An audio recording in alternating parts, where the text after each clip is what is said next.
شخص تھا، بدولت مند تھا، اور اپنے بھتیجے کو پال لیا تھا اور اس کی ایک بیٹی بھی تھی. تو وہ چاہتا تھا کہ جو اس کی نیت بدل گئی، اس کی بدنیتی تھی تاکہ جو ہے میرے بھتیجے کو اگر یہ بوڑھے کو قتل کر دوں گا تو پھر میں جو ہے اس کی دولت بھی میرے کو مل جائے گی اور پھر میں اس کی بیٹی سے نکاح بھی کر لوں گا، بول کے جو ہے انہیں وہ لالچ میں آ کے اس کو قتل کر دیا. قتل کر دینے کے بعد میں وہ لے جا کے جو ہے اس کو قتل، وہ چونکہ اس سے پہلے آپ سنے ہوں گے کہ شہر میں جو ہے وہ 2 جماعتیں ہو گئی تھی. تو وہ لوگ جو ہے بیچ میں ایک دیوار بنا لیے تھے، کچھ قلعے ہوئے تھے. ایک طرف لوگ، کافی لوگ جو راضی تھے وہ ایک طرف رہتے تھے، اور جو لوگ ان سے ناراض ہو گئے تھے وہ دوسری طرف رہتے تھے. تو لے جا کے وہ کیا کیا کہ وہ لاش کو جو ہے وہ دوسری طرف جو قلعے کا جو ہے شہر کا جو دروازہ وہاں ڈال دیا. ڈال دینے کے بعد پھر خود ہی جو ہے چیخ پکار شروع کرا کہ میرے چچا کو جو ہے لوگ قتل کر دیے، تو لہذا میرے کو قتل کا بدلہ اور اس کی دیت چاہیے، اس کا معاوضہ چاہیے. تاکہ چاہتا تھا کہ وہ قتل کر کے وہ الزام بھی دوسروں پہ ڈال دے، اور دوسروں پہ ڈالنے کے بعد میں وہ اس کا جو دیت ملے وہ بھی جو ہے وہ بھی کھا جائے. تو اب جب لے آ کے ڈال دیا اور یہ پکار شروع کرا کہ جو ہے میرے کو اس کا بدلہ چاہیے، تو بڑا مسئلہ پیدا ہو گیا. دریافت کرنے پہ ہر کوئی بولا کہ نہیں، ہم تو ہمارا قتل سے کوئی تعلق نہیں ہے، اور کسی کو یہ واقعہ معلوم نہیں تھا. تو جب موسیٰ علیہ السلام کو یہ بات پتہ چلی تو موسیٰ علیہ السلام پہ اللہ تعالیٰ نے وحی کیا کہ اب اس کا حل یہی ہے کہ ایک گائے جو ہے ذبح کرو. اب دیکھیے کہ جی وہ بہت پیارا مسئلہ ہے. معاملہ آیا قتل کا کہ وہ ایک شخص اپنے چچا کو قتل کر دیا، اور قتل کرنے کے بعد میں انہیں الزام دوسرے پہ ڈالتا ہے، اور قاتل کا پتہ چلانے کے واسطے جب نبی کے پاس آتے ہیں تو موسیٰ علیہ السلام بولتے ہیں کہ بھئی اس کا جو ہے ایک اللہ تعالیٰ کی طرف سے جو ہے حکم ہوا ہے کہ ایک گائے ذبح کرو. تو لہذا اچھا، اور پھر گائے ذبح کرنے کے بعد میں اب یہ آگے آئیں گا، اس لیے میں پہلے بتا دے رہا ہوں خالی کہ جو ہے اب اس کے بعد میں پھر یہ ہوا یعمرکم ان تذبحوا بقرۃ، ایک گائے کو ذبح کرو. قالوا اتتخذون حزوا، تو انہوں نے مذاق اڑایا موسیٰ علیہ السلام کا. تو بولے ہم آپ سے جو ہے قاتل کا پتہ بتاؤ. بولے تو جو ہے آپ بول رہے ہیں کہ گائے کو ذبح کرو، یہ کیسی بات ہوئی؟ قال اعوذ باللہ ان اکون من الجاہلین. موسیٰ علیہ السلام کہا کہ میں اللہ تعالیٰ سے پناہ مانگتا ہوں کہ مجھے جاہلوں میں شمار کیا جائے، کہ میں نبی ہوں، کہ نبی کے لیے مذاق کی بات توہین ہے، ان کی اہانت ہے کہ میں اللہ کا نبی ہوں اور میں تم سے ایک بات بتا رہا ہوں اور تم میرے کو بتا رہے ہیں کہ میں مذاق کر رہا ہوں تمہارے ساتھ. قالوا ادع لنا ربک یبین لنا ما ہی، تو انہوں نے کہا اے موسیٰ اپنے رب سے دعا کیجئے کہ اس کا حال و صفت بیان کیجئے کہ وہ گائے کیسی ہونا، کہ وہ گائے ذبح کرو. تو بولے بتائیے کہ گائے کیسی چاہیے. قال انه يقول انها بقرۃ لا فارض ولا بكر عوان بين ذلك. تو موسیٰ علیہ السلام نے فرمایا سنو، وہ گائے نہ تو بالکل بوڑھی ہو نہ بچی ہے، بلکہ درمیانی عمر کی جوان ہونا. فافعلوا ما تؤمرون، بس اب تو تمہیں جو حکم دیا گیا ہے اسے بجا لاؤ. قالوا ادع لنا ربک یبین لنا ما لونها. اب اس کے بعد پوچھنے لگے کہ پھر کہنے لگے کہ اپنے رب سے دعا کیجئے کہ وہ ظاہر کرے کہ اس کا رنگ کیسا چاہیے، کہ گائے کا رنگ کیا ہونا چاہیے. قال انه يقول انها بقرۃ صفراء فاقع لونها تسر الناظرین. فرمایا وہ کہتا ہے کہ وہ گائے زرد رنگ کی ہونا، وہ زرد رنگ کی ہے، اس کا رنگ چمکیلا اور دیکھنے والوں کو بھلا لگنے والا ہے، تاکہ اس کو دیکھنے سے آنکھوں کو ٹھنڈک کو اچھا لگے. اور تو اس کے اوپر ایک مسئلہ آ گیا، لہذا بولتے چلوں زرد رنگ کے بارے میں کہ وہ زرد رنگ کی ہے. اس لیے حضرت علی کرم اللہ وجہ فرماتے ہیں کہ جس نے زرد رنگ کی جوتی پہنی اس کے غم کم ہو جاتے ہیں۔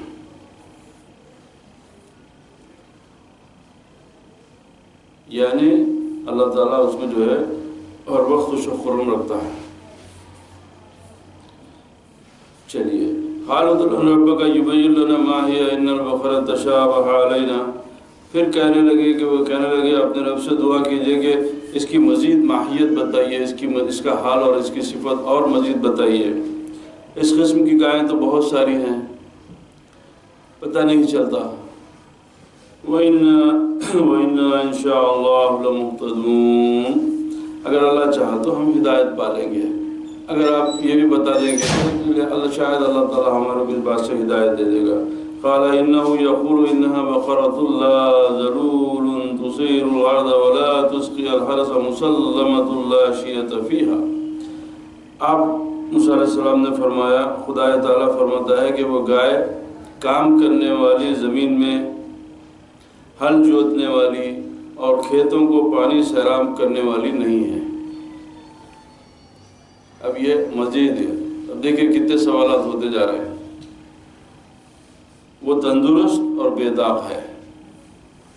قالوا الآن جئت بالحق فذبحوها وما كادوا يفعلون، انہوں نے کہا اب آپ نے واضح کر دیا، حق واضح کر دیا، یعنی اب تفصیل ہمارے کو جتنی معلوم کرنا چاہیے ہم معلوم کر لیے، بس انہوں نے ذبح کر دیا، حالانکہ وہ ایسا کرنے کے لیے تیار نہیں تھے۔ تو ان آیات کے بعد بنی اسرائیل کی سرکشی اور اللہ کے حکم میں کھوج کرنے کا بیان ہے کہ حکم پاتے ہی اگر تعمیل نہ کی، بلکہ ان میں نکتے نکالنے اور بار بار سوال کرنے لگے۔ پہلے سوال کے جواب میں کہا گیا تو جواب ہوا کہ بوڑھی نہ ہو، کم عمر ہو، بلکہ درمیانی عمر کی ہو۔ دوسرے سوال کے جواب میں اس کا رنگ بیان کیا گیا کہ زرد رنگ کی ہے اور چمکیلی ہے جو دیکھنے والوں کو بھلی لگے۔ تیسرے سوال کے جواب میں بیان کیا گیا کہ وہ گائے کام کرنے والی، زمین میں ہل جوتنے والی یا کھیتوں کو پانی پلانے والی نہیں، وہ تندرست اور بے داغ ہے۔ اس پر نبی کریم علیہ السلام فرماتے ہیں کہ اگر وہ کسی گائے کو بھی ذبح کر ڈالتے تو کافی تھا۔ یعنی ان سوالات کو پوچھنے کی بجائے جب ان کو حکم ہوا کہ وہ گائے ذبح کر دو، تو اگر وہ کسی گائے کو بھی ذبح کر دیتے تو وہ ذبح کرنا ان کے لیے کافی ہو جاتا، لیکن انہوں نے پے در پے سوالات شروع کیے اور حکم کی تعمیل میں مشکلات بڑھتے گئے، یہاں تک کہ اگر آخر میں انشاءاللہ نہ کہتے تو کبھی بھی یہ سختی نہ ٹلتی اور حکم واضح نہ ہوتا۔ اب یہ اللہ سبحانہ وتعالیٰ کی یہ مشیت جو آگے چل کے آپ کو پتہ چلے گی کہ دراصل یہ گائے جو تفصیل بتائی گئی، یہ گائے کی خصوصیت کیا تھی؟ تو بولتے کہ ایسی گائے ڈھونڈنے پر وہ بنی اسرائیل کے ایک جوان کے ہاں دستیاب ہوئی۔ ایک نیک جوان بچہ تھا، جوان آدمی، اس کے پاس دستیاب۔ واقعہ کہ جب بنی اسرائیل میں ایک مرد صالح تھا، بڑا نیک مرد آدمی تھا، اس کا ایک لڑکا اور ایک گائے کا بچیا تھا، یعنی مادہ گائے تھی، بچہ تھا۔ بچے کو جنگل میں لے جا کر چھوڑ دیا، گائے کے بچے کو جنگل میں لے جا کے چھوڑ دیا اور دعا کی کہ اے اللہ میرا لڑکا جب تک جوان نہ ہو یہ بچڑا تیری امان میں ہے، یہ بچڑا تیری امان میں ہے۔ اس کے بعد وہ نوجوان بوڑھے شخص کا جو نیک مرد کا جو انتقال ہو گیا۔ لڑکا اپنی ماں کا بہت خدمت گزار تھا۔ یہ خاص بات سے آپ لوگ سن لیجئے کہ والدہ کی خدمت کا نتیجہ اللہ تعالیٰ کیا دے رہا ہے کہ لڑکا اپنی ماں کا بہت خدمت گزار تھا، رات کے 3 حصے کرتا، ایک حصے میں عبادت کرتا، ایک حصے میں نیند کرتا اور ایک حصے میں اپنے ماں کے سرانے بیٹھا رہتا کہ کوئی ضرورت ہو تو پوری کی جائے۔ صبح میں لکڑیاں جمع کر کے بازار میں بیچ کر جو کچھ حاصل کرتا اس میں سے ایک حصہ اللہ کی راہ میں خرچ کرتا، ایک حصہ خود خرچ کرتا اور ایک حصہ ماں کی خدمت میں حاضر کرتا۔ ایک دن اس کی ماں نے کہا بیٹا تیرے باپ نے تیرے لیے ایک گائے کا بچہ فلاں جنگل میں چھوڑا ہے، جا اور ابراہیم اور اسحاق کے معبود سے دعا مانگ. کیونکہ بنی اسرائیل کے انبیاء تھے یہ، تو لہذا ان کا نام دے کے کہ جیسے ہم بولتے کہ یا رب محمد، اسی لیے بولے کہ یا رب ابراہیم و اسحاق، کہ جاؤ ابراہیم اور اسحاق کے معبود سے دعا مانگ، وہ تیرے پاس آ جائے گی. اس کی علامت یہ ہے کہ تو اسے دور سے دیکھے گا تو تجھے ایسا معلوم ہوگا کہ اس کے چمڑے سے نور کی شعاعیں نکل رہی ہیں اور اس کا رنگ زرد ہے. نوجوان جب جنگل میں آیا اور دیکھا کہ وہ گائے گھاس چر رہی ہے، اس نے حسب حکم اپنی والدہ کے ابراہیم و اسحاق کے رب کی قسم دے کر کہا کہ میرے پاس آ جا. چنانچہ وہ سن کر فوراً دوڑتے ہوئے اس کے پاس آ گئی.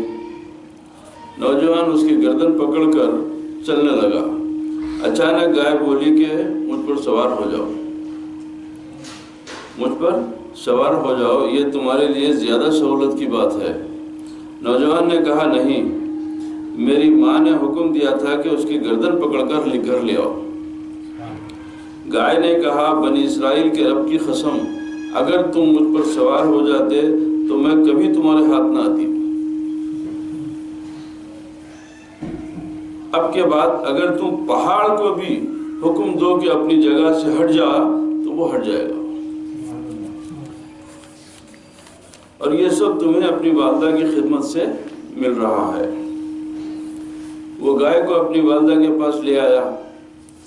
ماں نے کہا بیٹا تو بہت مفلس ہے، بہت غریب ہے اور بہت دکھ اٹھاتا ہے، اتنی تکلیف اٹھاتا، تو بعد شام تک محنت کرتا، تیرے پاس کچھ بھی نہیں ہے.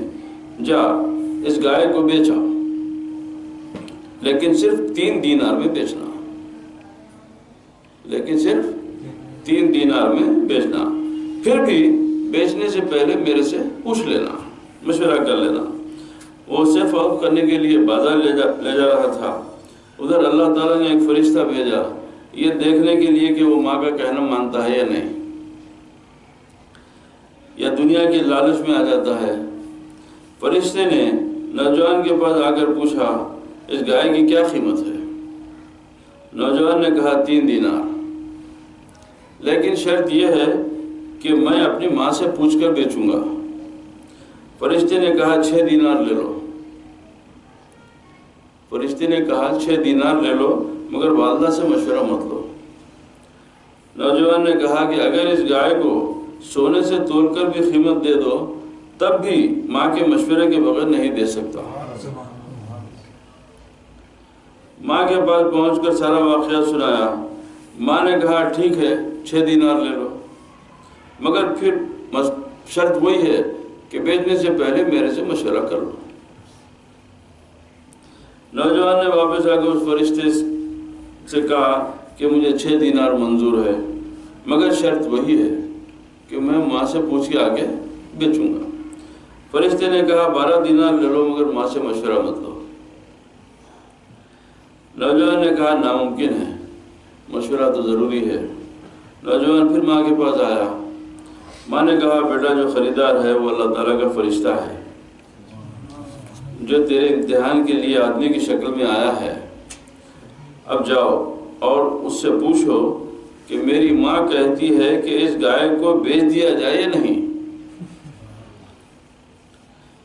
فرشتے نے کہا اسے فروخت نہ کرو. موسیٰ علیہ السلام بنی اسرائیل کے ایک مقتول کے لیے خریدیں گے. جب وہاں پہ گائے کیسی گائے ہے بلکہ دریافت ہو رہا تھا نا، تو اب وہ گائے جو ہے وہ گائے یہ بچے کے پاس تھی. تو اب اللہ تعالیٰ فرشتے کے ذریعے حکم بھیجا کہ بھئی یہ گائے تم اس کو مت بیچو. موسیٰ علیہ السلام جو ہے بنی اسرائیل کے مقتول کے لیے یہ گائے کو تمہارے سے خریدے، تو اسے سونے میں تول کر فروخت کرنا، سونے میں تول کر بیچنا. اب اتنی قدر کاوش کے بعد بادل ناخواستہ وہ گائے کی قربانی دینے راضی ہو گئے. اب چونکہ جتنے سوال کرتے گئے ویسے گائے کی صفت اور اس کے حال اللہ تعالیٰ بتا دے گیا. اب وہ گائے کو تلاش کرنے نکلے تو وہ گائے جو ہے ان کے یہ ملی. اب پھر وہ گائے کی قیمت یہ ہوئی کہ وہ گائے جو ہے آپ اس کے برابر سونا دیا تھا. لینا ضروری تھا کیونکہ اللہ کا حکم تھا کہ ایسی گائے قربانی کے لیے چاہیے، اس لیے کہ وہ ذبح کرنے کے لیے تیار نہ تھے، کیونکہ وہ لوگ تو بہانے کر رہے تھے، تو لہٰذا ان کے لیے اس خوف سے کیوں تیار نہیں ہو رہے تھے وہ لوگ ذبح کرنے کے لیے؟ تو بولے کہ اس کی دو وجوہات ہو سکتی، ایک یہ ہو کہ بھئی کہ کہیں ایسا نہ ہو کہ ہمیں کوئی قاتل نکل جائے، ہمارے کے درمیان میں کوئی قتل کیا ہے جو بول نہیں رہا ہے، تو شاید وہ اس کے بعد میں یہ امر واضح ہو جائے گا لوگوں کے اوپر کہ بھئی قتل کون کیا ہے۔ لیکن اس قدر وضاحت کے بعد اور قتل کا مقدمہ ہونے کی وجہ سے مجبوراً انہیں یہ حکم ماننا پڑا، یعنی اللہ محالہ چونکہ اللہ کا حکم ہے اور تمام تفصیل ہم پوچھ چکے ہیں، تو لہٰذا ویسی گائے کو ہم خرید کے، کیونکہ موسیٰ علیہ السلام ان کو حکم دیے بھی، جب انہوں آگے بولے کہ یا موسیٰ اس کی قیمت جو ہے سونے کے، تو موسیٰ علیہ السلام بولے کہ جو قیمتیں دیکھے لاؤ، کیونکہ اللہ کا حکم جیسا ہے اس طریقے سے اس کو ہم جو ہے اس کی قربانی ویسی چاہیے۔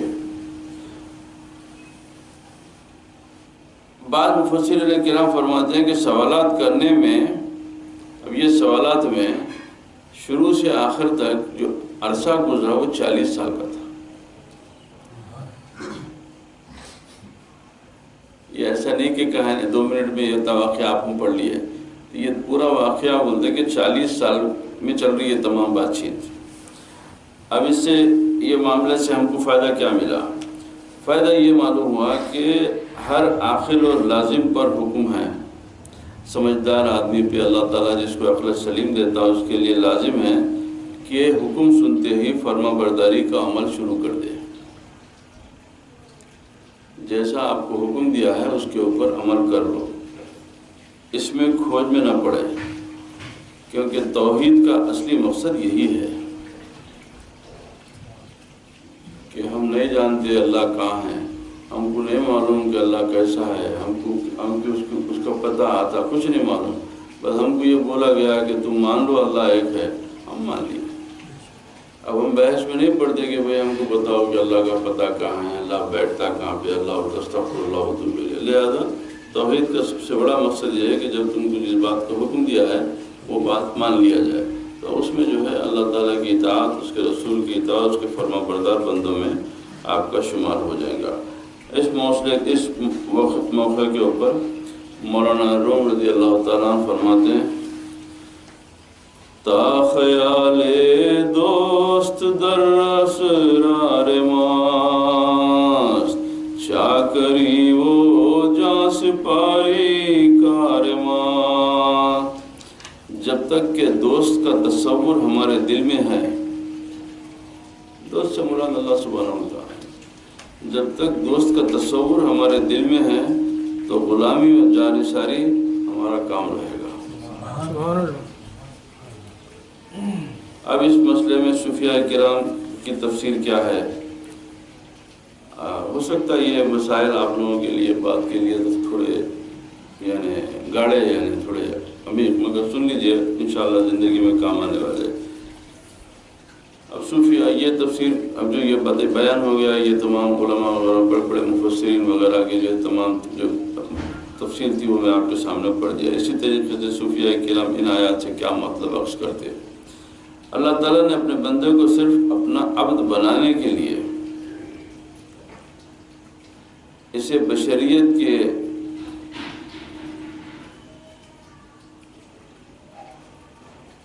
یعنی نیست کرنے والے بشریت کے وصف سے،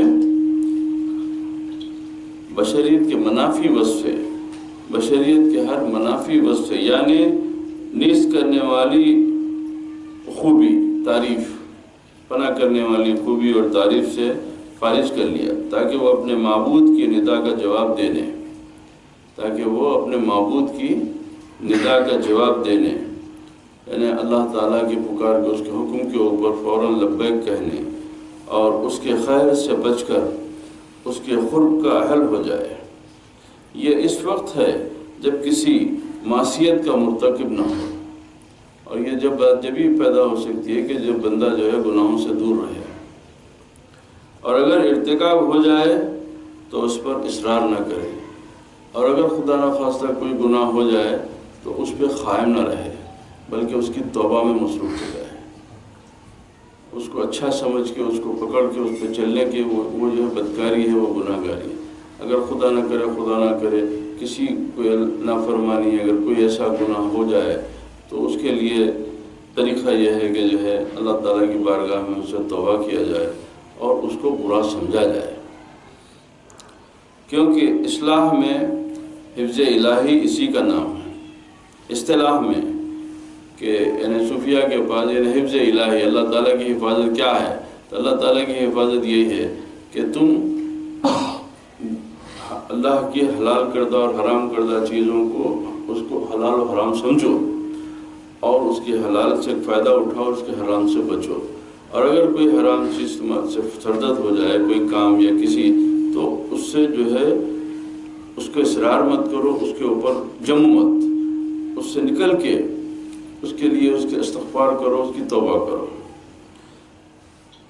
حفظ الہی اسی کا نام ہے کہ بندہ گناہوں سے دور رہے،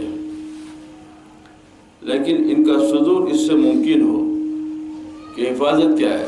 حفاظت اللہ تعالیٰ کی حفاظت کا نام یہ ہے کہ بندہ جو ہے گناہوں سے دور رہے، اور کن گناہوں سے؟ کہ جس کا وہ کرنے کا اس کو امکان ہے۔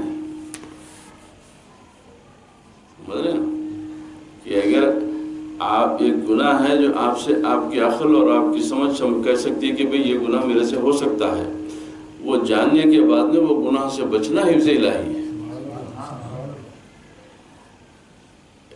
وہ مثال کے اس کی شرط یہ ہے کہ ایک شخص ہے، اس میں تمام اس کی عقل، اس کی دانش مندی اس کی یہ ہے کہ بھئی وہ اللہ تعالیٰ اس کو اتنی قوت دیا ہے کہ وہ کوئی برا عمل یعنی اس کی کوئی شہوت، اس کی بری خواہش کو پوری کر سکتا ہے، اس کے باوجود وہ اس کو روک لے، تو یہ حفظ الہی ہے۔ نہ کہ ایک نامرد اور وہ بولے کہ میں جو ہے بالکل پاک ہوں، تو اس کو تو ضرورت ہی نہیں ہے، سمجھے نا؟ تو قوت کے بعد، تمام ارادے اور تمام صلاحیت کے بعد میں اس برے عمل کو برا سمجھ کے اللہ سبحانہ و تعالیٰ کے خوف سے رکے رہنا، یہ حفظ الہی ہے۔ بخلاف عصمت کے کہ وہاں گناہوں کا صدور محال ہوتا ہے، اور عصمت کیا ہے؟ تو بولے عصمت جو ہے وہاں پر گناہ کا تصور بھی نہیں ہوتا، وہاں گناہ کا تصور بھی ان کے قریب۔ اسی لیے اصطلاحاً عصمت انبیاء علیہ السلام کے لیے ہے، اور حفظ الہی اولیاء کرام کے لیے ہے، کیونکہ انبیاء علیہ السلام کو جو ہے اللہ سبحانہ و تعالیٰ معصوم پیدا کرتا ہے، تو ان سے کسی قسم کے گناہ تصور بھی کرنا حرام ہے۔ اب اولیاء اللہ چونکہ وہ مرتبے میں انبیاء کے تو اب بے شک اولیاء ہے، مگر ان سے جو ہے یہ چیزوں کا ارتکاب ہو سکتا ہے، تو لہٰذا وہ لوگ اسے احتیاط کرتے ہیں، تو لہٰذا اللہ کی ان کو اللہ تعالیٰ کی وہ عصمت ہے، یہاں پر حفظ الہی ہے۔ اب آگے ہے اعلان جیت بالحق ہے، اب آپ نے حق واضح کر دیا، دلالت کرتا ہے اس بات پر کہ بندہ اپنے غلطیوں اور ان پر اصرار نہ کرنے کی بنا پر کہتا ہے کہ اب آپ جب بولے کہ ہاں ٹھیک ہے، اللہ سبحانہ و تعالیٰ جب تمام باتیں بتا دیا کہ بھئی ایسی ہونا، گائے ایسی ہونا، اس کی یہ ہے کہ اس کا رنگ زرد ہونا ہے، وہ نہ بوڑھی ہونا ہے نہ بچی ہونا ہے، بلکہ جوان ہونا ہے، اور وہ نہ کھیتی میں کام کرنے والی کسی قسم کی بے داغ ہونا، تمام۔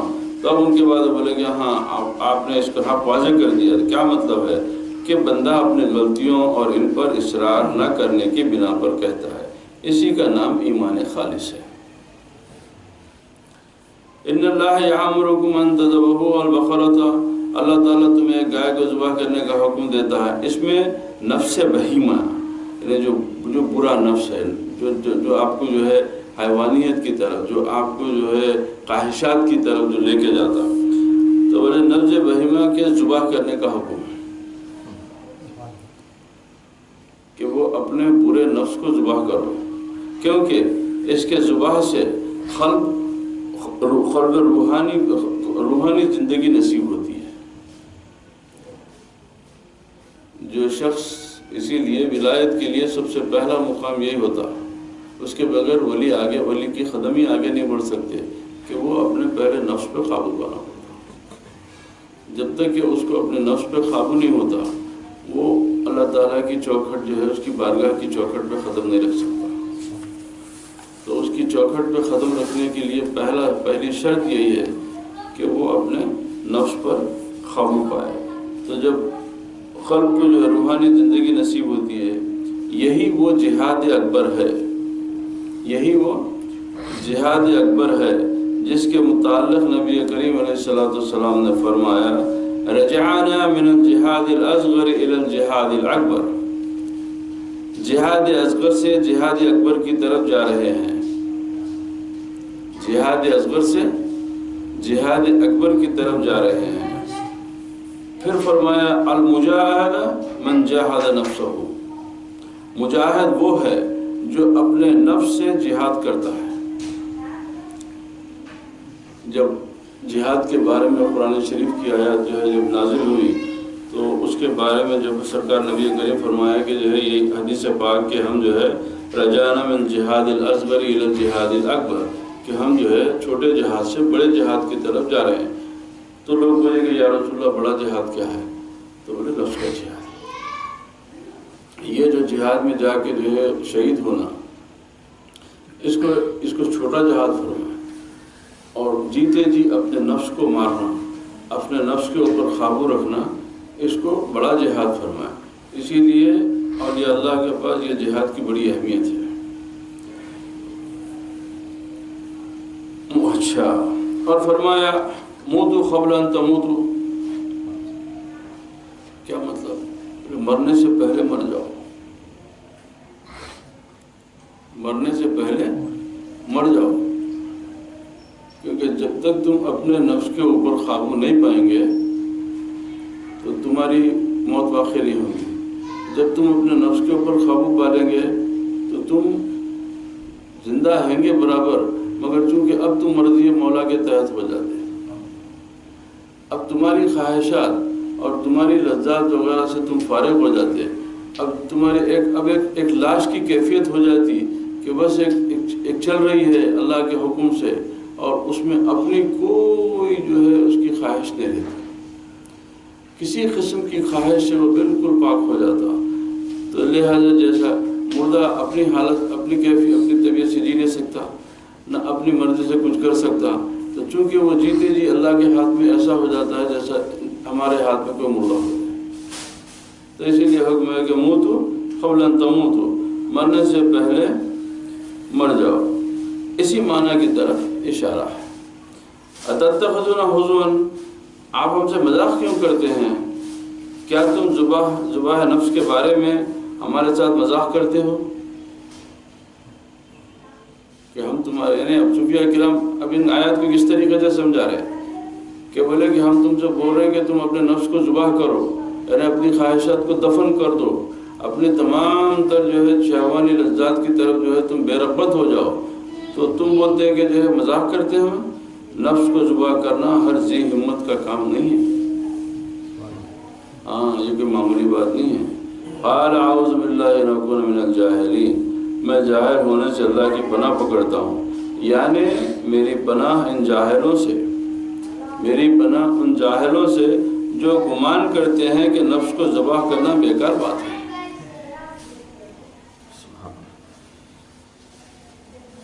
یعنی وہ لوگ جو اولیاء اللہ اور صالحین کے اوپر نقطہ حرف اٹھاتے ہیں اور ان کے بارے میں گفتگو کرتے ہیں، تو بولے ہم اللہ کی پناہ پکڑتے ہیں ایسے لوگوں سے کہ یہ لوگ تو اللہ سبحانہ وتعالیٰ کی مرضی کے اوپر اپنے نفس کو ذبح کر دیے ہیں، اللہ کی مرضی کے اوپر چلتے ہیں یہ لوگ، تو بولے ایسے لوگوں سے جو ہے ہمارا کوئی تعلق نہیں ہے۔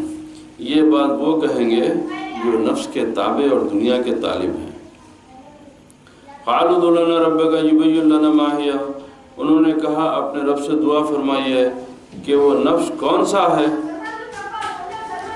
اب یعنی گائے کے بارے میں اب دیکھیے پورا لہجہ بدل گیا، پورا انداز بدل گیا، بولے کہ وہ نفس کون سا ہے جسے صدق کی تلوار سے، یعنی سچائی کی تلوار سے ذبح کیا جائے۔ اب اس کے صفتوں کو بیان فرمایا، لا فارض، وہ نہ تو بوڑھا ہو کہ بڑھاپے کے ذوف سے یعنی کمزوری سے اور نفسانی خواہ کی کمزوری سے سلوک کی راہ طے نہ کر سکے، کیونکہ اگر بوڑھا ہو جائے گا تو انسان میں جو ہے عبادتوں میں تکلیف ہوتی ہے، جوانی کی جو عبادتیں ہو سکتی ہیں وہ بڑھاپے میں نہیں ہو سکتی ہے۔ بڑھاپے میں آپ کو جو ہے ہر عمل ہو کہ وہ نماز ہو کہ روزہ ہو کہ حج ہو، کسی ذکر ہو کہ اشغال ہو، ہر ایک میں آپ کے لیے جو ہے کہیں آپ کا جسم ساتھ نہیں دیتا، کہیں آپ کی ہر ایک چیز میں کمزوری پیدا ہو جاتی، تو لہذا فرمایا کہ نہ بوڑھا ہو نہ جوان ہو بلکہ درمیانی مدت کا ہو۔ جیسا کہ صوفیاء کرام فرماتے ہیں الصوفی بعد الاربعین بارد، صوفی 40 سال کے بعد ٹھنڈا پڑ جاتا ہے۔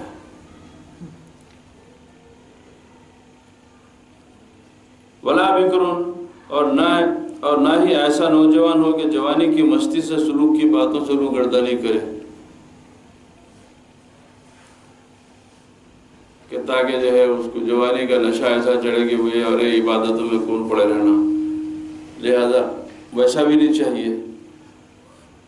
عوان بین ذالک، یعنی کامل العقل ہو، کیونکہ احادیث اور قرآن کی بہت ساری آیات اور مفسرین علماء حکمت والوں کے بیان سے کہ عقل انسان کو جو ہے کامل نصیب ہوتی ہے 40 سال کے بعد۔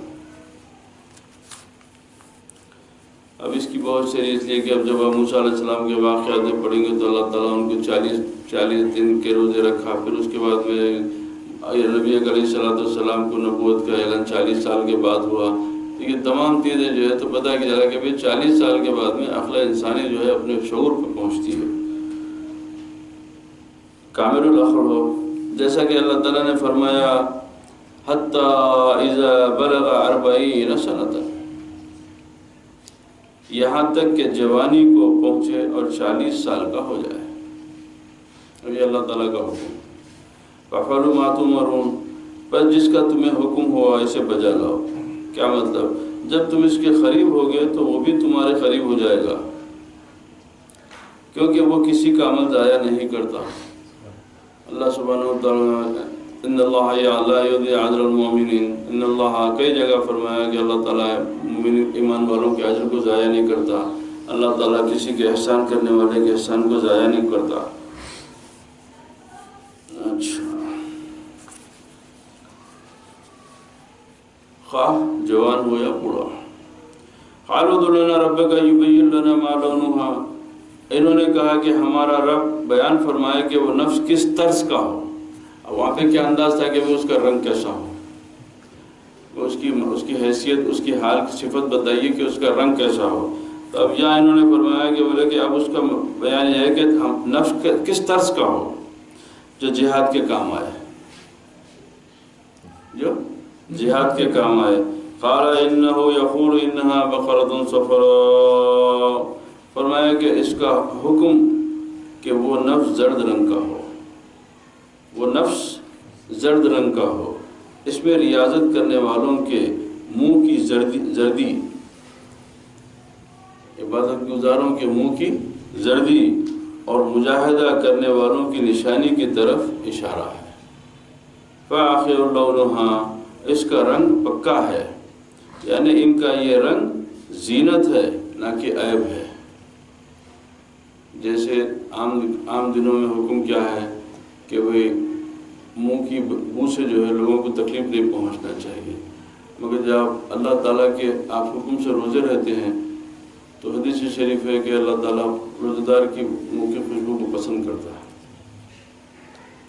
روزہ دار کی منہ کی بو کو اللہ تعالیٰ کے پاس مشک و عنبر سے زیادہ پسندیدہ ہے، اس لیے کہ وہ اللہ کی مرضی میں جو ہے بھوکا اپنی جو ہے بھوک کو جو ہے برداشت کرتا ہے، لہٰذا اب اس کی بدبو جو ہے وہ اللہ کے پاس خوشبو میں بدل جاتی ہے۔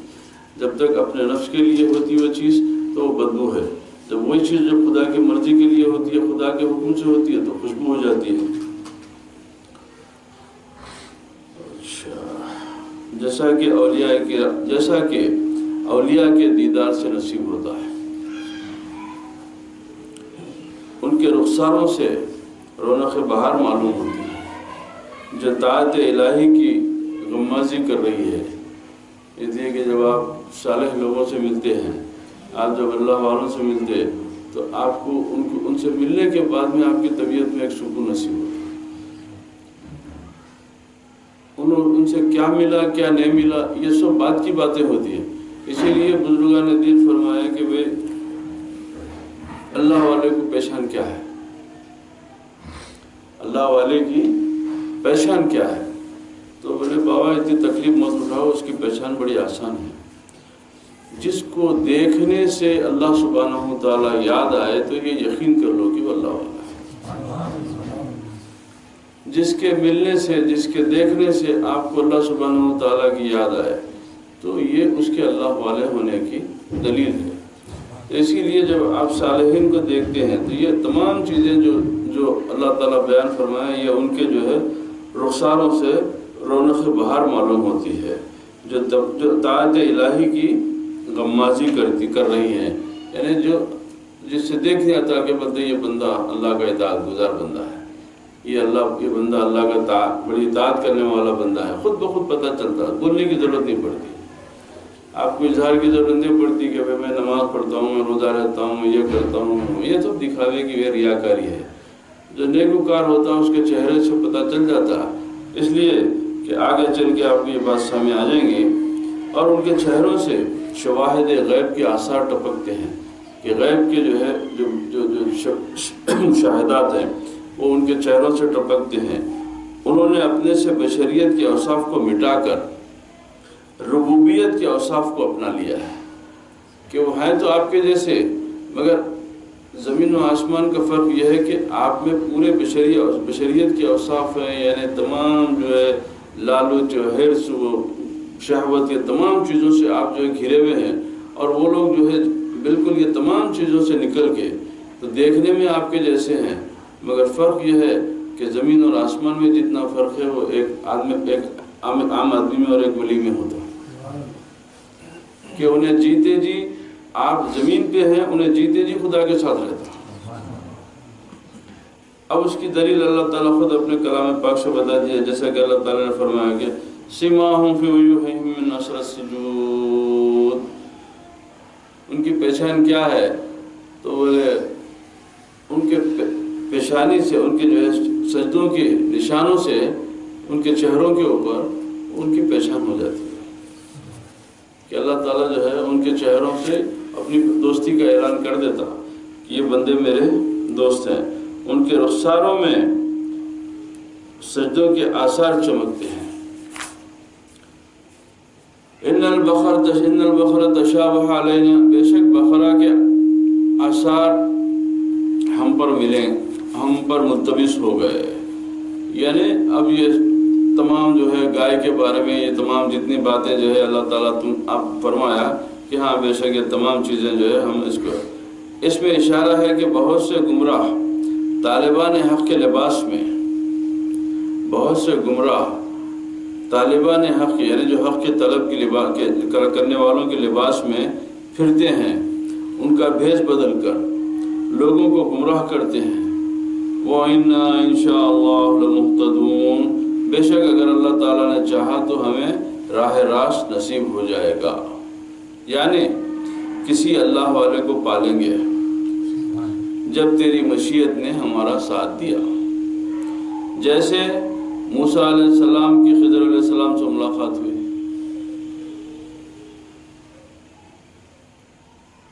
موسیٰ نبی ہے نا، موسیٰ علیہ السلام کو حکم ہوا کہ جاؤ ہمارا ایک دوست ہے اس سے ملو، وہ تمہارے کو علم دے گا۔ تو چلے گئے، واقعہ پورا انشاءاللہ جب سورہ کہف میں آپ لوگ پڑھے ہوں گے، سنے ہوں گے، آگے آئیں گا۔ تو اس طریقے سے بولے جیسے موسیٰ علیہ السلام کو اللہ تعالیٰ اپنی دوستی کا اظہار کرنے کے لیے خضر علیہ السلام سے ملا تھا۔ نبی کو قال انه يقول انها بقرة لا ذلول تثير الارض، اس میں اشارہ ہے کہ طالب صادق یعنی سچی طلب رکھنے والا وہ ہے کہ جو حرص سے دنیا حاصل کرتا ہوا خواہشات نفسانی خواہشات اور دنیا کی رونقوں کے پیچھے نہ پڑے، دنیا کی رونقوں کے پیچھے نہ پڑے، جیسا حضور نبی کریم صلی اللہ علیہ وآلہ وسلم نے ارشاد فرمایا عز من خنا وذل من طمع، جس نے قناعت کی، قناعت یعنی اللہ تعالیٰ کو توکل رکھنا، جو بھی اللہ کی طرف سے مل گیا اس کو نعمت سمجھ کر اس کو شکر گزار ہونا، یہ قناعت ہے۔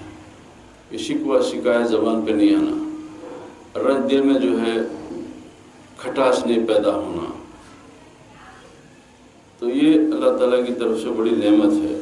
جس نے قناعت کی وہ عزت پائے گا، اور جس نے طمع کیا یعنی جس نے لالچ کیا، حرص کیا اور اسی میں پڑے رہے وہ ذلیل ہوگا، وہ ذلیل ہوگا۔ اب یہ حدیث نبی علیہ السلام ہے، اور فرمایا لیس للمومن ان یذل نفسہ، اور پھر مومن اپنے آپ کو ذلیل نہیں کرتا، مومن اپنے آپ کو ذلیل نہیں کرتا۔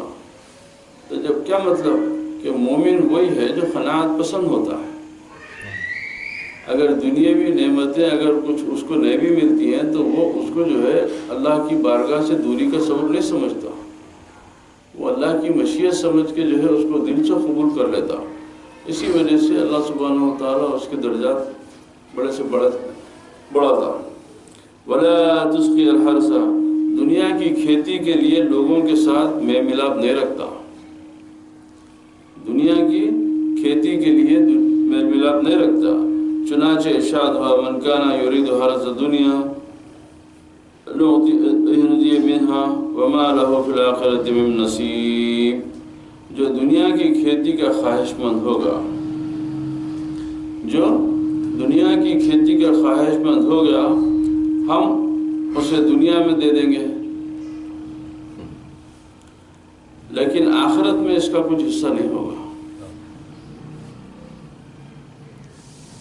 اگر تم کو دنیا کی طلب زیادہ ہے، ہم سے محبت کم ہے، تو ٹھیک ہے ہم تمہاری طلب کے حساب سے دنیا دے دیں گے، مگر آخرت میں ہمارے سے کچھ امید نہیں رکھنا، ہم وہاں تمہارے لیے کچھ بھی حصہ نہیں رکھیں گے، کیونکہ تم کو یہاں چاہیے تھا یہاں لے لو، وہاں کا حصہ چھوڑ دو۔ مسلمۃ لا شیۃ فیہا، یعنی نفوس قدسیہ یعنی پاک نفسیں ایسے ہیں جو نفسی صفات سے بالکل آزاد ہو کر، یعنی یہ تمام دنیاوی صفات جو لالو یہ تمام چیزوں سے بالکل آزاد ہو کر خالص مخلص ہو کر اللہ تعالیٰ کے احکام کے پابند رہتے ہیں۔ ان کی طلب اور ان کا مقصد صرف ذات باری تعالیٰ ہے، جیسا کہ ان کے متعلق اللہ تعالیٰ نے ارشاد فرمایا للفقراء الذين احصروا في سبيل الله لا يستطيعون ضربا في الأرض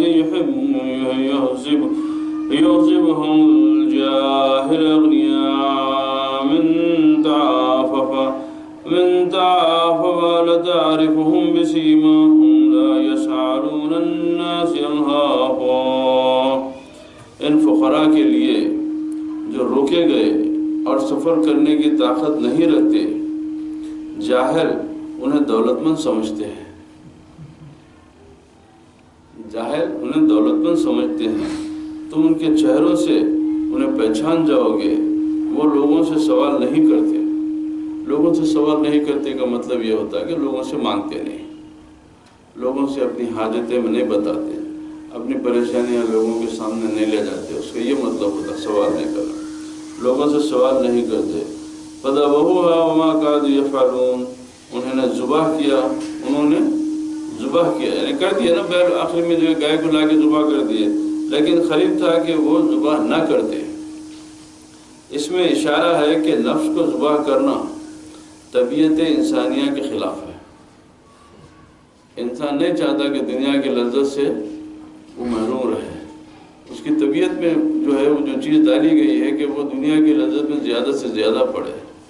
اسی لیے اب یہ جو بڑے بڑے علماء وغیرہ بھی ہیں، تو جب اپنی غرض کے لیے دیکھیے آپ علماء اس میں بڑے لچکیں نکال لیتے ہیں۔ یعنی ایک مشہور واقعہ یاد آ گیا میرے کو کہ شاہ امام غزالی رضی اللہ تعالیٰ عنہ کیمیائے شہادت میں یہ واقعے کو لکھے کہ ایک بہت بڑے جو ہے قاضی تھے بغداد کے، اور بہت اچھے آدمی تھے، لوگ بڑی تعظیم کرتے تھے ان کی کہ نیک اور بڑے صالح آدمی تھے، مگر جو ہے اللہ تعالیٰ جو ہے ان کو بہت دولت دیا تو بے حساب دولت خرچ کرتے ہیں۔ اب لوگ جا کے ان سے جو ہے ان کے علم اور ان کے مرتبے سے جو ہے واقف تھے کہ یہ بہت بڑے عالم ہیں، بہت بڑے مفتی ہیں، بہت بڑے عبادت گزار ہے، سب ہے، مگر یہ سب کچھ جانتے ہوئے کہ انہوں جو ہے یہ اتنا اسراف کیوں کرتے، کیونکہ دین میں اسراف کی ممانعت ہے۔ اور جب جا کے ان سے سوال کرتے تو انہوں جو ہے علم سے دلائل دے دیتے، علم سے جو ہے ان کو دلائل دے کے ان کو سمجھا دیتے، تو اب یہ لوگ بے زبان ہو جاتے۔ اس اثنا میں ایک فقیر بغداد میں داخل ہوئے تو لوگ ان سے بولے کہ بھئی آپ اللہ کے دوست ہیں، آپ ہماری ایک مدد کیجئے۔ تو بولے کیا مدد کروں؟ تو بولے کہ بھئی ایک ہمارے قاضی صاحب ہیں، ہم بڑی عزت کرتے ہیں اور بڑے اچھے بندے ہیں خدا کے، بس ہمیں خواہش ہے کہ وہ جو اسراف جو کرتے ہیں، وہ بیجا سر جو کرتے ہیں، ان کو جو ہے روکا جائے، اور ہمارے پاس اتنا علم نہیں ہے کہ ہم ان کو اس بات کی طرف توجہ دلا سکیں۔ تو بولے ٹھیک ہے چلو۔ ملاقات ہونے کے بعد میں قاضی صاحب سے بولتے کہ بھئی قاضی صاحب میں جاہل آدمی ہوں، آپ تو بڑے پڑھے لکھے ہیں، قابل ہیں، میں جاہل ہوں، بس میں آپ کے سامنے وضو کرتا ہوں، میں وضو کرتا ہوں، میرے وضو کرنے تک آپ مجھے ٹوکے نہ، میں جب وضو ختم کر لوں تو آپ میرے کو بتائیے کہ میرا وضو صحیح ہو یا غلط ہو۔ تو بولے ٹھیک ہے پر کیجئے۔ تب جب انہوں وضو شروع کرے تو ہاتھ کو تین سے زیادہ مرتبہ دھوئے، اسی طریقے سے کلی ناک میں پانی، منہ پہ چہرے پہ پانی، تو کوئی 4 مرتبہ 5 مرتبہ، اس وقت ہر عمل کو جو ہے ہر حکم کو 3 سے زیادہ مرتبہ کرے۔ کرنے کے بعد بولے کہ میرا وضو ہو گیا؟ تو بولے کہ وضو تو ہو گیا مگر آپ کا وضو مکروہ ہے۔ کیوں؟ تو بولے پانی کے زیادہ استعمال سے وضو میں کراہیت ہو جاتی ہے۔ تو بولے خدا کے بندے، میں پانی کا زیادہ استعمال کرا تو میرے وضو کو مکروہ کر دیے، اور اللہ کی نعمتوں کا زیادہ اسراف کر کے تم لوگوں کو دلیلیں دیتے۔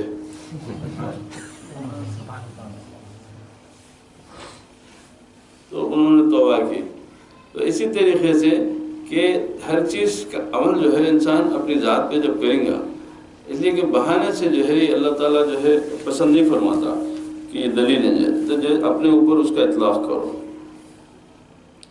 تو بولے کہ یہ انسانی کی طبیعت انسانی کے خلاف ہے کہ اپنے نفس کو ذبح کرنا، یہ طبیعت انسانی کے خلاف ہے، لیکن صادق لوگوں نے، سچے لوگوں نے صدق کی تلوار سے یعنی سچائی کی تلوار سے اسے ذبح کر دیا، لیکن یہ بھی صرف اس کے فضل اور حسن توفیق کی بدولت، اور یہ بھی جو ہے وہ اللہ کی توفیق اور اس کی مدد اور اس کے فضل سے ہو سکتا ہے، ورنہ طبیعت انسانی کی روح سے وہ ہرگز نفس کو ذبح نہ کرتے، کیونکہ جب ہے نا کہ وہ لوگ ذبح کر دیے مگر ان کی طبیعتیں نہیں چاہتی تھی یہ بات کو، وہ لوگ ایسا نہ کرتے، تو اس کی طرف اشارہ ہے کہ انسانی جو ہے اگر جب تک کہ فضل خداوندی شامل حال نہ ہو تو انسان کو جو ہے اطاعت کرنے کی اور اس کے حکم کے اوپر تعمیل کرنے کا وہ سلیقہ بھی جو ہے نصیب نہیں ہوتا۔ تو ہر حال میں اللہ سبحانہ و تعالیٰ کی اطاعت جو ہے بہت ضروری ہے۔ اب اس کے بعد میں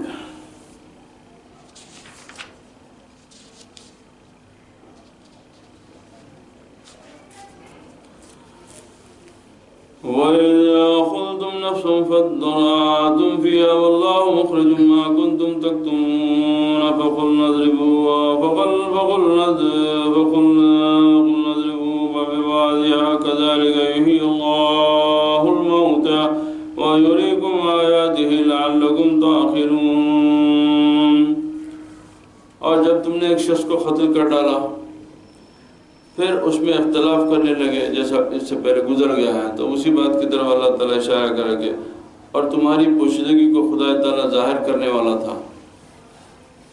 ہم نے کہا کہ اس گائے کا ایک ٹکڑا، یہ گائے کیوں ذبح کروائے، تو اس کے بارے میں اب یہ بات سامنے آ رہی کہ ہم نے کہا کہ اس گائے کا ایک ٹکڑا مقتول کے جسم پر مارو، مقتول یعنی جس کا قتل ہو گیا تھا، جو مردہ تھا، جو قتل ہو کے پڑا تھا، تو بولے کہ اب پتہ کیسا چلے کہ بھئی کہ قاتل کون ہے اس کا، کیونکہ بھتیجا چچا کو قتل کر دیا، لاش لا کے داد کے لوگوں پہ الزام لگایا کہ بھئی میرے چچا کو کوئی قتل کر دیے۔ اب وہ قاتل کا پتہ چلنا تھا، تو اب اس لیے اللہ تعالیٰ بولا کہ بھئی یہ گائے کو قتل شہید ذبح کرو۔ اب اس کے گائے کا ایک ٹکڑا، اس کے جسم کا کوئی حصہ، اب اس کے بارے میں کوئی تفسیر میں کہیں کوئی دیکھے کون سا حصہ تھا، اس کی کہیں کوئی روایت نہیں ہے، تو لہٰذا ہم کو یہ مان لینا ہے کہ بس کوئی ایک حصہ تھا گائے کا، کہ اس کو جو ہے وہ مرنے والے کے اوپر جو ہے اس کے جسم پہ مارو تو وہ جی اٹھے گا۔ اسی طرح اللہ مردوں کو زندہ کر کے تمہاری عقل مندی کے لیے اپنی نشانیاں دکھاتا ہے۔ ٹھیک ہے، حضرت مسیب بن رافع کہتے ہیں رحمۃ اللہ تعالیٰ علیہ، کہتے ہیں کہ جو شخص 7 گھروں میں چھپ کر بھی کوئی نیکی عمل کرے گا، 7 گھروں میں چھپ کر بھی کوئی نیک عمل کرے گا، اللہ تعالیٰ اس کی نیکی کو ظاہر کر دے گا۔ اسی طرح اگر کوئی 7 گھروں میں گھس کر بھی کوئی برائی کرے گا، اللہ تعالیٰ اسے بھی ظاہر کر دے گا۔ ذبیح گاؤں کا ٹکڑا مقتول کے جسم پر مارتے ہی وہ مردہ جی اٹھا، اور پوچھنے پر بتایا کہ اس کو قتل اس کے بھتیجے نے کیا تھا۔ وہ بتا دیا کہ جو ہے میرا قتل جو ہے، جو لا کے یہ واویلا جو مچا رہا ہے یہاں پہ سب کے سامنے، کہ قتل میرے کو کرا اور لا کے ڈال کے سب کو بولا کہ بھئی میرے چچا کا قتل کر دیا، دراصل قاتل یہ میرا بھتیجا ہے۔ اس طرح اس جھگڑے کا فیصلہ ہو گیا۔ قیامت کے دن جی اٹھنے کی دلیل بھی اس کو بنایا۔ اب اس کے بارے میں اللہ تعالیٰ فرمایا کہ ہم مردوں کو زندہ کرتے ہیں، تو اللہ تعالیٰ اس واقعے کو قیامت کے دن مردوں کو زندہ کرنے کی دلیل کے طور پہ بھی پیش کر رہا کہ ہم زندہ کیسا کریں گے مردوں کو، تو وہ دلیل بتائے گی نا کہ اور اسی طرح یحیی اللہ الموت ویریکم آیاتہ لعلکم تعقلون، تاکہ ہم تم کو اپنی نشانیاں بتائیں کہ ہم کس طرح سے جو ہے زندہ کرتے ہیں۔ حضرت ابو رزین اخیری رضی اللہ تعالیٰ نے حضرت صلی اللہ علیہ وسلم سے دریافت کیا کہ یا رسول اللہ، مردوں کو اللہ تعالیٰ کس طرح زندہ فرمائے گا؟ مردوں کو اللہ تعالیٰ کس طرح زندہ فرمائے گا؟ نبی کریم علیہ السلام نے فرمایا، کبھی تم اجڑی زمین پر سے گزرے ہو، ویران زمین پہ سے جو زمین بالکل سوکھی ہے، کبھی گزرے ہو؟ بولے ہاں۔ فرمایا پھر کبھی اسے سرسبز و شاداب بھی دیکھے ہو؟ پھر دوبارہ کبھی وہ زمین کے اوپر جھاڑ جو پھول پتے جھاڑ وغیرہ دیکھے ہو، گھاس وغیرہ؟ تو بولے ہاں دیکھا ہے۔ فرمایا اسی طرح موت کے بعد زندگی ہے، اسی طرح موت کے بعد زندگی ہے۔ قرآن کریم میں سورہ یاسین کی آیت وَآیَةٌ لَهُمُ الْأَرْضُ الْمَيْتَةُ سے آخر آیت تک، یعنی ان منکرین کے لیے مردہ زمین بھی ایک نشانی ہے۔ مردہ زمین بھی، یہ قرآن کی آیت اللہ تعالیٰ فرمائے، ایک نشانی ہے جسے ہم زندہ کرتے ہیں اور اس میں سے دانے نکالتے ہیں، جسے یہ کھاتے ہیں، اور جس میں ہم کھجوروں اور انگوروں کے باغ پیدا کرتے ہیں اور چوطرفہ نہروں کی ریل پیل کر دیتے ہیں، اور وہ ان پھلوں کو مزے سے کھاتے ہیں، حالانکہ یہ ان کے ہاتھوں کا بنایا ہوا نہیں یا پیدا کیا ہوا نہیں ہے۔ کیا پھر بھی یہ شکر گزار نہیں بنیں گے؟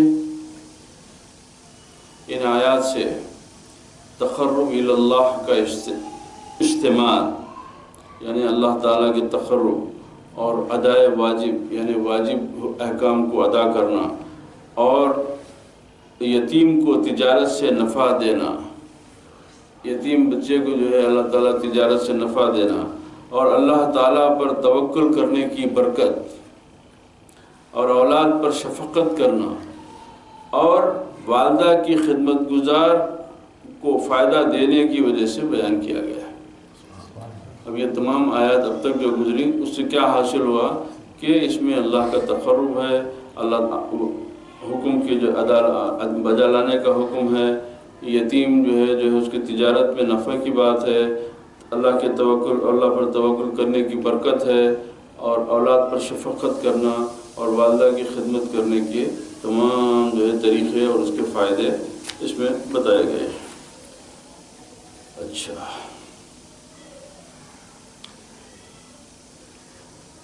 اب اس کے بعد میں بولے کہ سالک کو چاہیے، سالک کس کو بولتے ہیں؟ یعنی جو اللہ کی راستے میں جو عبادت اور ریاضت میں جو جڑ جاتے ہیں۔ اسی لیے اولیاء اللہ کے دو زمرے ہوئے، ایک سالک ہے اور ایک مجذوب ہے۔ تو وہ سالک اس کو بولتے ہیں جو بندے اور خدا کے ساتھ ایک ساتھ چلے، جو نبوت کی سب سے بڑی شان ہے کہ وہ خدا سے لیتا ہے اور بندوں کو دیتا ہے۔ اس کی عقل و ہوش، یعنی وہ شرع شریف کی عبادت کو بھی پوری طریقے سے اس پہ عمل پیرا رہتا ہے، اور پھر اللہ کی دوستی کو بھی اس کی مضبوطی سے تھامے ہوئے رہتا ہے۔ مجذوب جو ہے، مجذوب وہ ہوتا ہے کہ جو ریاضات کے درمیان اللہ تعالیٰ کی محبت میں جب آگے بڑھتا ہے تو ایک آدھ لمحہ اس کے اوپر تجلی الہی کا ایسا ظہور ہوتا ہے کہ وہ تجلی کے عکس سے جو ہے وہ اپنے ہوش و حواس کھو دیتا،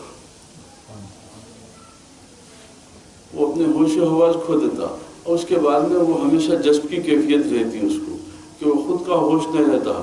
تو لہٰذا وہ بھی اولیاء اللہ ہیں، مگر ان کی تخلید نہیں کی جاتی کیونکہ وہ لوگ جو ہے ہوش کی دنیا سے الگ ہوتے ہیں۔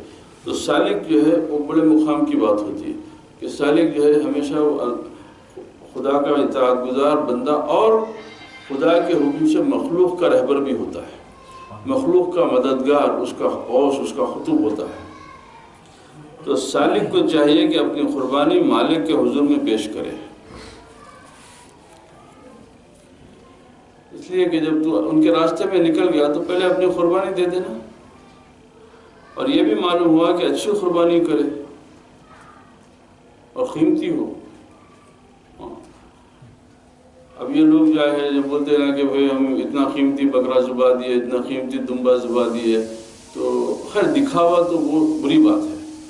اگر آپ دکھاوے کے لیے کر رہے ہیں، ریا کے لیے کر رہے ہیں، یا اپنی پہچان کے لیے یا اپنی شان کے لیے کر رہے ہیں، تو وہ دکھاوا وہ بری بات ہے، وہ اللہ تعالیٰ کو پسند نہیں آنے والی بات ہے۔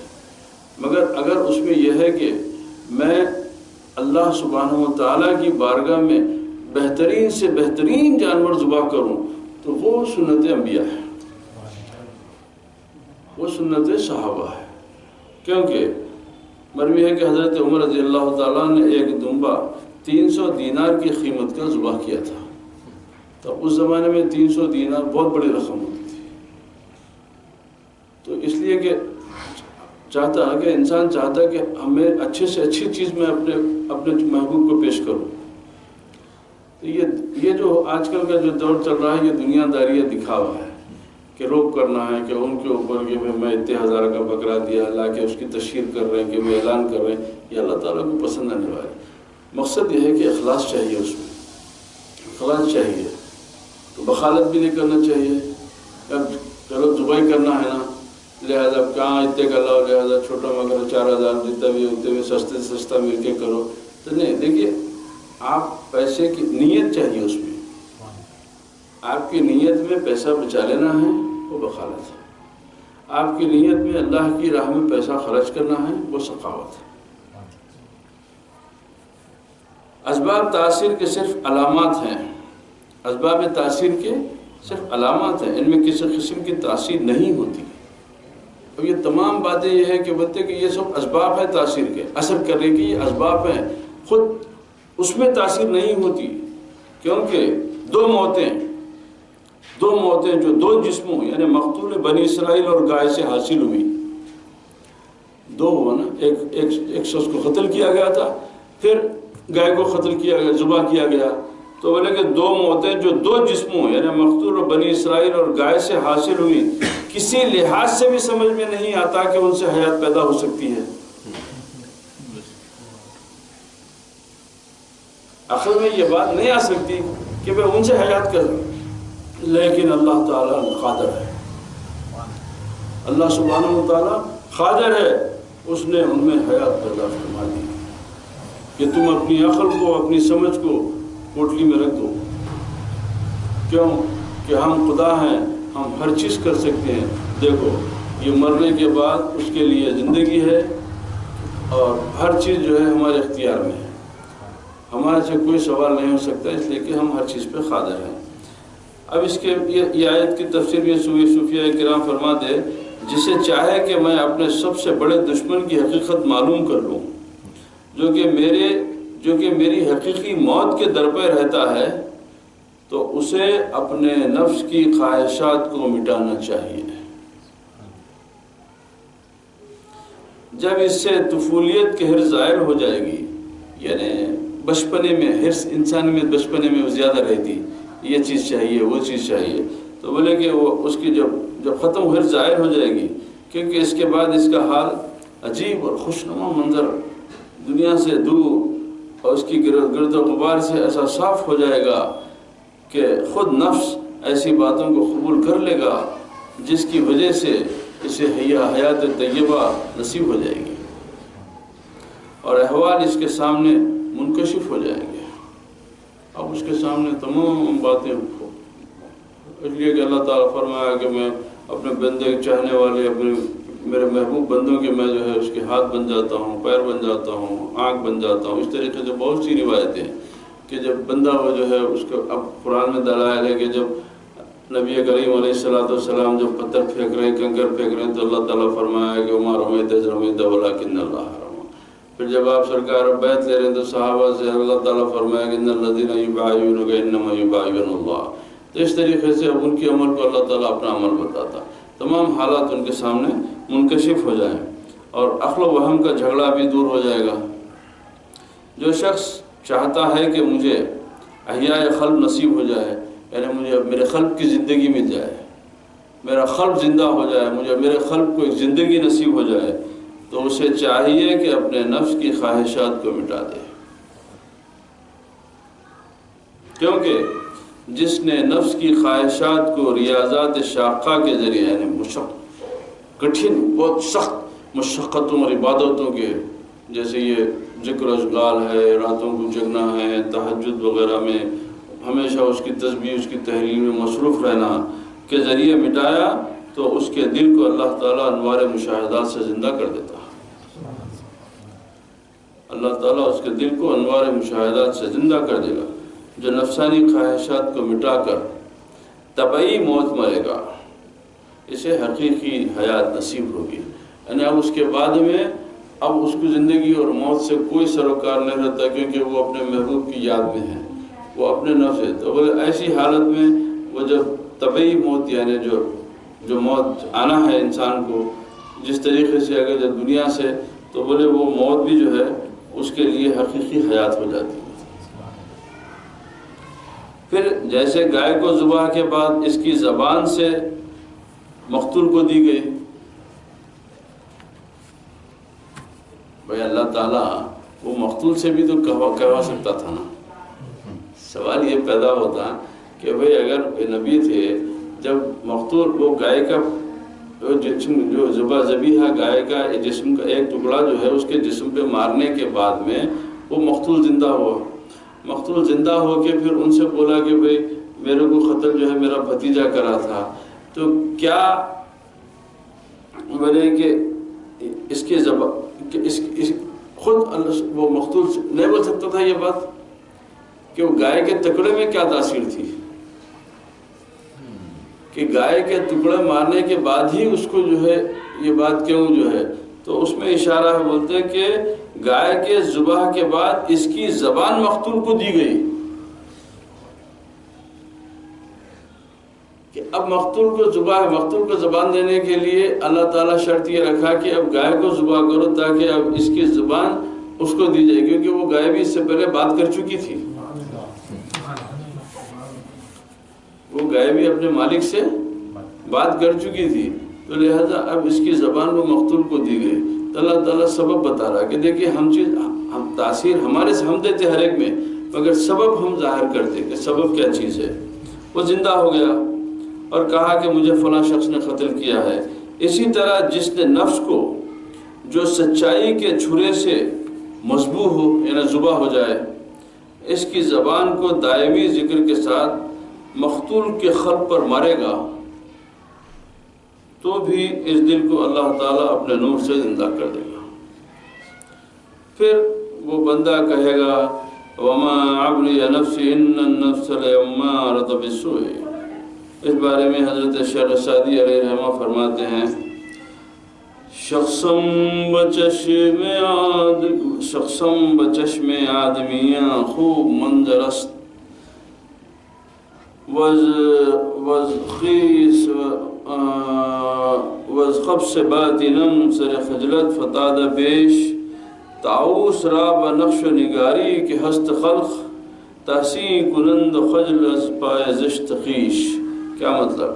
بولے میرا ظاہر تو لوگوں کو اچھا لگتا ہے، میرا ظاہر تو لوگوں کو اچھا لگتا ہے، لیکن میں اپنی اندرونی خباثت کی وجہ سے شرمساری سے سر جھکائے ہوئے ہوں۔ جب اللہ سبحانہ و تعالیٰ انسان کو اگر عقل سلیم عطا کرتا تو اس کو اپنا محاسبہ کرنے کی قوت بھی دیتا، اس لیے کہ اگر ہم اچھا لباس پہن کے ہم اچھا بن سنور کے باہر نکلے اور اگر ہم سے لوگ پوچھے کہ ارے ماشاءاللہ آپ بڑے اچھے دکھ رہے ہیں تو یہ بات ہمارے کو اچھی تو لگتی، مگر جب آپ اندر جھانک کے دیکھے تو یار بولے میں تو گھر سے بغیر وضو کے نکلا ہے، وضو بھی نہیں کرا، میں تو نماز بھی نہیں پڑھا ہے، میں نکلتے وقت میں ماں کو گالی دے کے نکلا تھا، باپ کو گالی دے کے نکلا تھا، اللہ تعالیٰ کی نافرمانی کر کے نکلا تھا۔ تو بولے کہ جب اندر جھانک کے اگر تو دیکھیں گا تو تیرے کو بہت سر جھکا کے شرمندگی اٹھانا پڑے گا۔ باہر سے تو تیرے کو لوگ دیکھ کے اچھا بولے تو تیرے کو خوشی ہوں گی کہ بھئی ظاہر تو تیرا اچھا دکھ رہا مگر تیرا باطن اندر بہت خراب ہے، اسی لیے تیرے کو سر جھکانا پڑا۔ اس وجہ کیا ہے؟ بولے مور کی حسین و جمیل شکل پر لوگ تحسین کہتے ہیں۔ جب مور کو رقص کرتے ہوئے دیکھے تو آنکھوں کو بڑا بھلا لگتا، کیا پیارا منظر ہوتا کہ وہ چاروں طرف سے پر پھیلا دیتا ہے اور وہ رقص کرتا، دیکھنے والوں کو بڑا بھلا لگتا۔ بولے لیکن وہ اپنے پاؤں کی وجہ سے شرمسا ہے، اور جب انہیں اپنے پاؤں پہ نظر ڈالتا تو روتا، کیونکہ بہت بدصورت پیر دیا اللہ مور کو۔ اتنے حسین جانور کو یہ ایک مثال دیا کہ بھئی کہ تو ظاہر کے تو اس طریقے سے تو ہمیشہ اپنے پیروں پہ نظر رکھ، یعنی مور جیسا اپنے پیروں پہ نظر رکھ کے شرمسار ہے، تو اپنے اندر دل میں نظر رکھ کے تو اپنی شرمندگی کو محسوس کر، اپنے گناہوں کو محسوس کر۔ تو جس طریقے سے تو اپنے گناہوں کو محسوس کرتے جائے گا اس طریقے سے اللہ سبحانہ و تعالیٰ کی قربت تیرے کو نصیب ہوتی جائے گی، اور تو اللہ تعالیٰ کے قریب اور مخلص بندوں میں تیرا شمار ہونے لگے گا۔ کسی بزرگ سے اسلام کے بارے میں پوچھا گیا، اسلام کے بارے میں پوچھا گیا تو انہوں نے فرمایا مخالفت کر کے نفس کو ذبح کرنا، اور نفس کی مخالفت کا مطلب اسے خواہشات سے دور رکھنا۔ نفس کو ذبح کرنا مطلب کہ لے کے مار ڈالیں گے، نہیں، نفس کو ذبح کرنے کا مطلب خواہشات سے، یعنی جو خواہش آپ کو اللہ تعالیٰ کی محبت سے روک رہی اس سے دوری اختیار کریں۔ ہر وہ خواہش جو اللہ تعالیٰ کے راستے میں رکاوٹ بنے تو اس سے جو ہے دوری اختیار کر لینا۔ اب اس کے بارے میں جیسے مولانا روم بڑی اچھی تفسیر کرے، اس کی یعنی تشریح کرے ایک شعر میں اپنے فرماتے ہیں کہ چیز دنیا از خدا غافل بدن۔ بولے دنیا کیا چیز ہے؟ تو بولے صرف اور صرف خدا کو بھولنے کا نام دنیا ہے، خدا سے غفلت ہونے کا نام دنیا ہے۔ نئے خماشو نخرو فرزند و زن، بولے کپڑا لتا، سونا چاندی، بیوی بچے، یہ دنیا نہیں ہے، یہ دنیا نہیں ہے، یہ نعمت الہی ہے۔ ان میں کھو کے خدا بند کریم کو بھولنا دنیا ہے۔ اگر ان کے ساتھ آپ خدا کی محبت ویسی ہے تو یہ نعمت ہے۔ اسی لیے قرآن کریم میں ایک جگہ فرمایا المال اور بنون زینت الحیات الدنیا، کہ یہ تمہاری دولت، تمہارا مال اور تمہاری آل اولاد تمہارے لیے زینت ہے۔ کب؟ اس طریقے سے کہ جب ان کے ساتھ ہے اور تم خدا کی محبت بھی تمہارے ساتھ ہے، اس کی اطاعت بھی تمہارے ساتھ ہے، تو یہ زینت ہے۔ پھر ایک جگہ ہے المال والبنون فتنۃ الدنیا، کہ یہ تمہاری دولت، تمہارے پیسہ مال اور تمہارے آل اولاد یہ تمہارے لیے فتنہ ہے۔ جب ان کی محبت میں اس کی وجہ سے تم خدا سے دور ہو جائیں گے تو وہ تمہارے لیے فتنہ ہو جائیں گے۔ تو لہذا سب سے اچھا عمل یہ ہے کہ خواہشات کو کم سے کم کرو، اس لیے کہ جہاں تم خواہش بڑھاتے جائیں گے تو ذلت اور رسوائی کے تم زیادہ قریب ہوتے جائیں گے، جہاں تم خواہشوں کو کم کرتے جائیں گے عزت اور افتخار تمہارے قریب ہوتے جائیں گے۔ بے دل چاہا کہ فلاں چیز کھاؤں، اس کے لیے پیسے چاہیے، تو اب کسی سے مانگنے جاؤں گا تو ذلت ہوں گی، تو لہٰذا وہ خواہش کو دبا لینے میں عزت بچ گئی۔ وہ خواہش کو دبا لینے میں اللہ تعالیٰ کیونکہ آپ کی غربت کا اظہار نہیں ہوا کسی کے سامنے، آپ کی مفلسی کا اظہار نہیں ہوا، آپ وہی جو ہے الحمدللہ اللہ کا شکر ادا کر کے خاموش ہو گئے۔ اسی طرح خواہشوں کو سے دور رکھنے کا نام نفس کی مخالفت ہے۔ حضرت سر سختی جو ہے تو جنید بغدادی رضی اللہ تعالیٰ عنہ کے پیر و مرشد ہیں، حضرت معروف کرخی کے مرید و خلیفہ اور پیران پیر کے پیروں میں سے ہیں یہ۔ حضرت سر سختی رضی اللہ تعالیٰ عنہ فرماتے ہیں کہ مجھ سے 30 یا 40 سال نفس مطالبہ کرتا رہا کہ میں اخروٹ کو کھجور کے شیرے میں ملا کر کھاؤں، لیکن میں نے اس خواہش کو محروم رکھا۔ بولا نہیں، میں تیری بات نہیں سنوں گا، میں تیری اس خواہش کو پورے نہیں، میری یہ خواہش کے نفس کی یہ بات کو میں پورے نہیں ہونے دیا۔ ایک اچھا واقعہ ہے، ایک مرد کو ہوا میں اڑتا ہوا دیکھ کر ان سے پوچھا گیا کہ آپ نے یہ مرتبہ کہاں سے پایا؟ تو انہوں نے فرمایا کہ جب سے میں نے خواہشات نفسانی کو چھوڑا اللہ سبحانہ و تعالیٰ نے ہوا کو میرے تابع کر دیا۔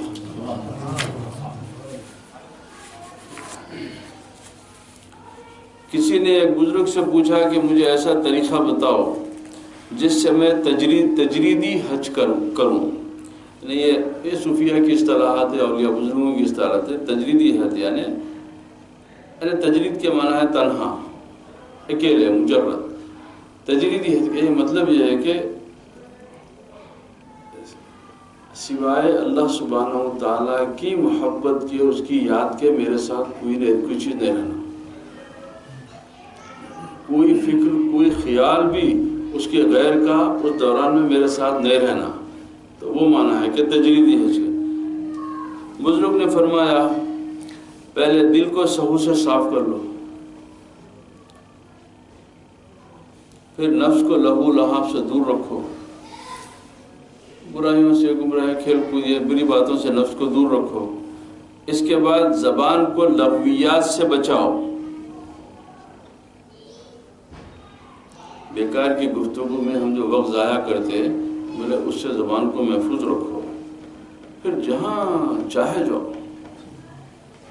اب تم کدھر بھی جائیں گے، تم حج کو جاؤ، تم پہاڑ پہ جاؤ، تم دنیا کے کسی گوشے پہ جاؤ گے، کیوں؟ اب تم اللہ تعالیٰ کے ساتھ رہے۔ اب جب اللہ سبحانہ و تعالیٰ تمہارا رفیق ہو، تمہارا ہمسفر ہے، تمہارے ساتھ ہے، تو تمہارے لیے کس چیز کی پریشانی ہوں گی؟ اسی لیے مولانا امام غزالی بھی فرمایا کہ اگر بندہ رتی برابر اپنے رب کو جانے تو اس کے لیے ہوا میں اڑنا اور پانی پہ چلنا اس کے لیے بڑا مسئلہ نہیں ہوتا۔ اب یہ آخری آیت جو ہے ثم اخذت قلوبكم من بعد ذلك فهي كالحجارة أو أشد قسوة وإن من الحجارة لما يتفجر منه الأنهار وإن منها لما يشقق فيخرج منه الماء وإن منها لما يحبط من خشية الله وما الله بغافل عما تعملون۔ پھر اس کے بعد تمہارے دل پتھر جیسے، اتنا سب ہونے کے بعد میں اتنے تمام باتوں کے بعد میں پھر اس کے بعد تمہارے دل پتھر جیسے ہو گئے، بلکہ اس سے بھی زیادہ سخت ہو گئے۔ اب یہ بات یہاں پہ آگے تو ایک نقطہ بتا دوں، پتھر سے مراد کیوں لیا اللہ تعالیٰ؟ حالانکہ لوہا تانبا جو ہے پتھر سے زیادہ سخت ہوتا ہے، مگر پتھر کی مثال کیوں لیا؟ بولے یہاں پر پتھر کی اس لیے مثال لیا اللہ سبحانہ و تعالیٰ کہ لوہا تانبا لاکھ سختی کے باوجود آگ سے پگھل جاتا، اور انبیاء علیہ السلام کے ہاتھوں میں لوہا، داؤد علیہ السلام کے ہاتھوں میں لوہا نرم پڑ جاتا تھا۔ تو پتھر ایک ہے کہ نہ وہ آگ سے پگھلتا نہ کسی چیز سے اس کے اوپر اثر ہوتا، تو اسی لیے اللہ تعالیٰ یہاں پر پتھر کا ذکر کیا کہ تمہاری مثال جو دیا کہ تمہارے دل پتھر جیسے ہو گئے، اس سے بھی زیادہ سخت ہو گئے۔ حالانکہ بعض پتھروں سے نہریں جاری ہو جاتی ہیں اور بعض پھٹ جاتے ہیں اور ان سے پانی نکل آتا ہے، اور بعض اللہ تعالیٰ کے ڈر سے گر پڑتے ہیں، اور اللہ تعالیٰ تمہارے احوال سے غافل نہیں ہے۔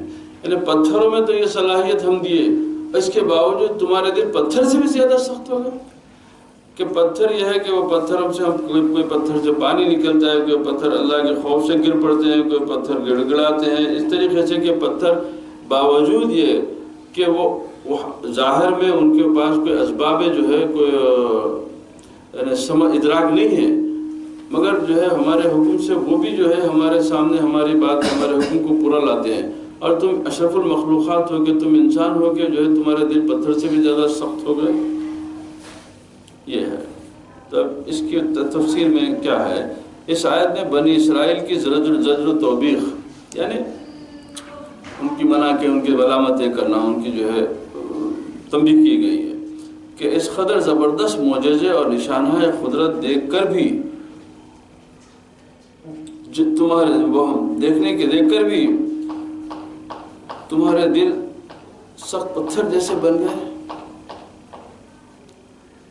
اتنا سب کچھ دیکھنے کے بعد میں کیا کیا تمہارے ساتھ نہیں ہوا کہ تم دیکھے کہ تمہارے لیے جو ہے دریا میں راستے بنا دیے گئے، تم دیکھے کہ تمہارے لیے جو ہے آسمان سے من و سلوہ اتارا گیا، تم دیکھے کہ تمہارے لیے جو ہے یعنی کس طریقے سے تمہاری غلطیوں پہ سزا دی گئی، انعامات دیے گئے۔ اب دیکھ رہے کہ تمہارے سامنے کہ تمہارے قاتل کی ایک ذبیحہ گاؤ کے جسم کے ٹکڑے سے کس طریقے سے ایک مقتول زندہ ہوا اور انہیں قاتل کی نشاندہی کر دیا۔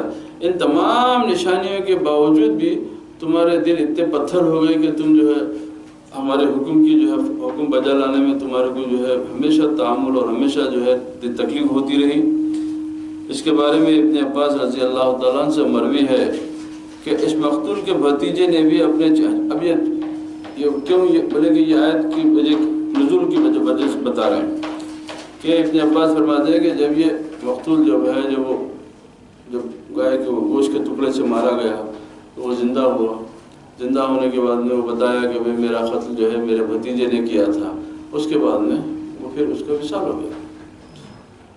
تو اس لیے حضرت ابن عباس فرماتے ہیں کہ جو مقتول تھا یعنی جس کا قتل ہوا تھا اس کے بھتیجے نے بھی اپنے چچا کے دوبارہ مرنے کے بعد اس کی تکذیب کی، یعنی جب انہیں بولا کہ بھئی یہ قتل میرا بھتیجا کیا، اس کے بعد میں جب اس کا انتقال ہو گیا پھر جب موت آئی تو انہیں پلٹ گیا، بولا نہیں میرا چچا جھوٹ بولا تھا۔ اتنے بڑے معجزے قدرت کو دیکھنے کے بعد میں پھر بولا کہ جو ہے نہیں میرا چچا جھوٹ بولا تھا، میرے پہ جھوٹا الزام لگایا، اور کہا کہ اس نے جھوٹ۔ اور پھر کچھ وقت گزر جانے کے بعد بنی اسرائیل کے دل بھی پتھر سے زیادہ سخت ہو گئے۔ حالانکہ بعض پتھروں سے نہریں نکلتی ہیں اور بہنے لگتی ہیں، بعض پتھر پھٹ جاتے ہیں اور ان سے پانی نکلتا ہے، بعض پتھر خوف خدا سے گر پڑتے ہیں، لیکن ان کے دل کسی واضح نصیحت سے نرم بھی نہیں ہوتے۔ یعنی پتھروں میں تو یہ کیفیت ہی ہے، اور تم انسان ہے اور تمہارے دل جو ہے یہ تمام باتوں سے اور ہماری نصیحتوں سے، ہماری کتابوں سے، ہمارے انبیاء کے مواعظ سے، ان کے نصیحتوں سے، ہمارے دلیلوں سے تمہارے دل نرم پڑتے نہیں بولے۔ یہاں سے یہ بھی معلوم ہوا کہ پتھروں میں ادراک اور سمجھ ہے، اب یہاں ایک نیا نقطہ نکلا کہ چونکہ پتھر جمادات ہیں تو بولے پھر اس میں یہ بات کیسا پیدا ہوئی؟ اگر کوئی بولے کہ بھئی یہ پتھر میں سمجھ ہے، ادراک ہے، تو بولے مگر قرآن و حدیث سے یہ بات ثابت ہے، قرآن و حدیث سے یہ بات ثابت ہے۔ اس کی بہت ساری دلیلیں ہیں، خود جیسے آپ کے قرآن میں ہے کہ میں لو انزلنا ھذا القرآن علی جبل لرأیتہ خاشعا متصدعا من خشیۃ اللہ، کہ اگر یہ ہم اپنے قرآن پہاڑوں پہ اتار دیں تو پہاڑ اس کی ہیبت سے لرزہ ہو جاتے۔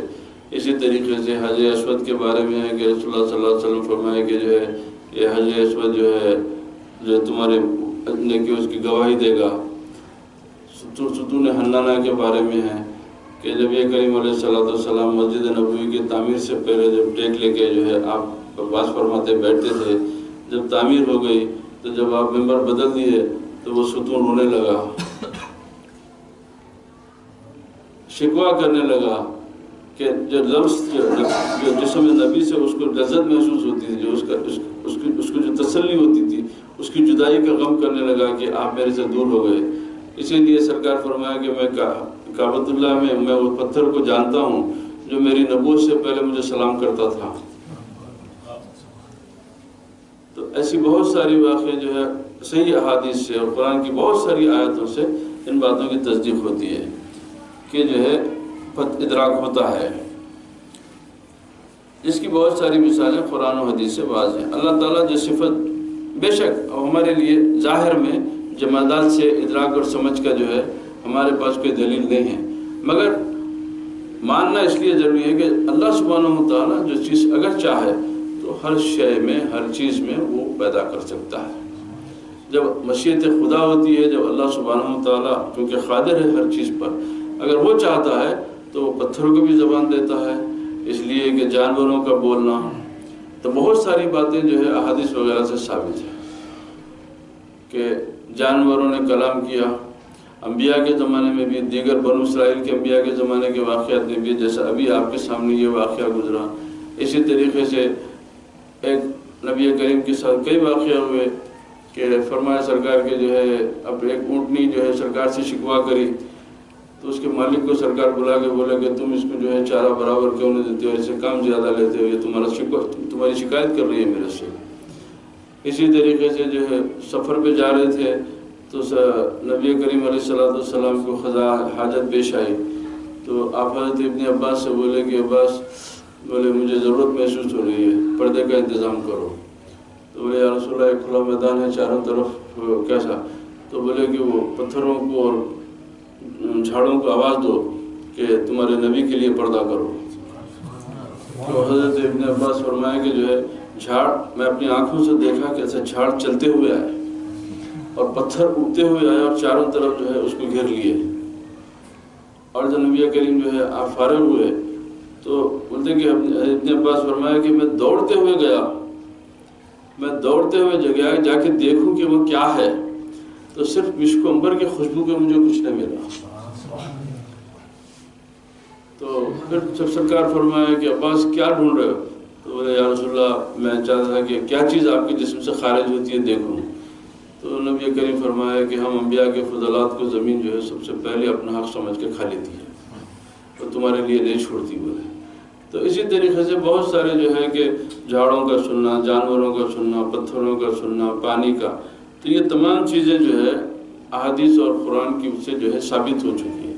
تو یہ اس کو جو ہے اللہ تعالیٰ کی جو ہے خاص مشیت کے تحت اس پہ شک کرنا بری بات ہے۔ ہمارے سمجھ میں نہیں آ سکتی یہ باتیں، ہمارے عقل میں یہ باتیں نہیں آ سکتی، مگر یہ واقعات کو اپنی جگہ صحیح سمجھ کے خاموش بیٹھنا ایمان کا تقاضا ہے۔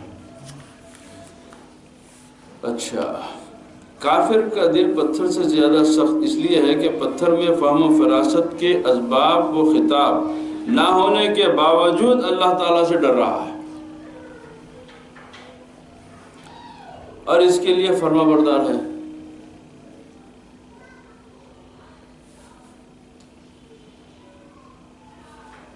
اچھا، اور کافر کا دل باوجود ہے کہ اس میں عقل و فہم کے اسباب ہیں اور قبول کرنے کی صلاحیت موجود ہے، نہ ڈرتا ہے نہ نرم پڑتا ہے۔ اسی لیے مولانا روم رحمۃ اللہ تعالی علیہ فرمایا ہے آکے اورا نمود اسرار داد کہ کند تصدیق اونا لاجمات۔ جسے اللہ تعالیٰ کے کرم سے اسرار نصیب نہ ہو، راز کی باتیں جس کے نصیب میں نہیں ہوتی، اللہ تعالیٰ کے مخفی رازوں کو، جو اس کی بھیدوں کو جو جاننے کا جس کے نصیب میں نہیں ہوتا، وہ جمادات کے نالوں کی کب تصدیق کرتا ہے؟ یعنی جو پتھر اور یہ جو جھاڑ پتھر کی باتوں کی کب تصدیق کرتا ہے؟ جب تو اللہ تعالیٰ کے رازوں سے واقف ہو جائے گا تو پتھر کی اور بولی سب یہ بولیوں کو تیرے سمجھ میں آ جائیں گی۔ تو بولے کہ تو پہلے اس کی بات اس کے قریب تو ہو جا، اس راز سے واقف ہو جا، تو اس کے اسرار سے واقف ہی نہیں ہے، اب تو جو ہے جمادات کی بولی کے اوپر کیوں جو ہے بحث کرتا ہوا ہے۔ اس لیے حضرت شیخ خدائی اسکداری رضی اللہ تعالیٰ بڑے بزرگ گزرے ہیں کہ واقعات میں ہے کہ بہتے ہوئے پانی سے آپ پانی کا ذکر یا دائموں اپنے کانوں سے سنتے تھے۔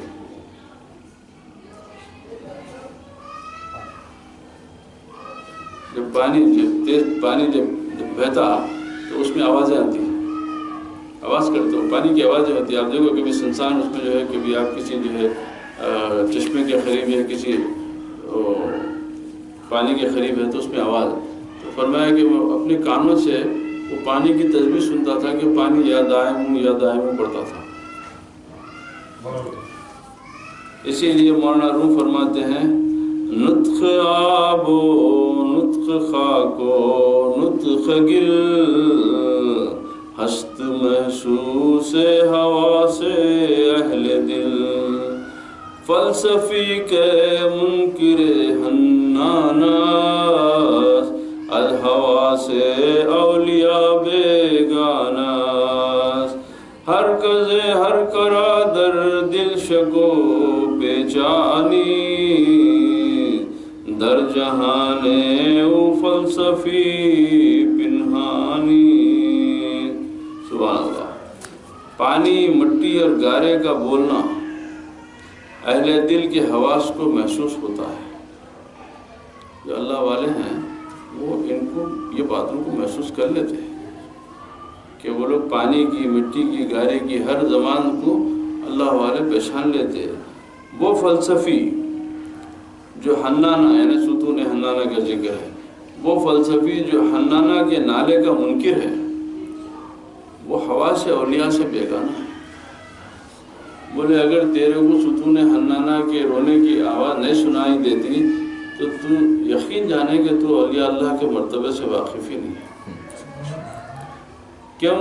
ارے جو نبی کے جسم سے لمس ہوا تو اس کو رونا پکارنے کی اللہ توفیق عطا کرتا ہے۔ جو نبی کی محبت میں جیتا اور مرتا ہے تو اس کے سامنے کیا کیا نظارے نہیں ہوتے۔ جو نبی کی تسبیح پر نبی کی محبت میں صبح سے شام گزارتا ہے، ایک لمس سے اس کو جو ہے یہ توفیق نصیب ہوئی کہ ایک جمادات ہوتے ہوئے اس میں جو ہے آہو بکا شروع ہو گیا، اور جو نبی کریم کی ذات سے محبت کرے گا تو اسی لیے فرمایا کہ جو حنانہ کے رونے پکارنے سے کہ تو تیرے کو منکر ہے، تو اس کا انکار کرتا تو اولیاء کے حواس سے بیگانہ ہے، تو اولیاء کے حواس سے واقف ہی نہیں ہے۔ جس کے دل میں شک اور ٹیڑھاپن نہیں، جس کے دل میں شک اور ٹیڑھاپن نہیں، جہاں میں اس کے نزدیک فلسفی بے عقل ہے۔ یعنی اگر کوئی حق بات کو جو جان لے تو اب انہیں کسی فلسفی کی کسی بات سے اس کے اوپر اثر نہیں پڑتا، وہ فلسفیانہ گفتگو کو بے عقل سمجھتا، اس لیے کہ جہاں عقل کی انتہا ہوتی ہے وہاں سے اللہ تعالیٰ کی پہچان شروع ہوتی ہے۔ اللہ تعالیٰ کی بات عقل میں نہیں آ سکتی۔ یہی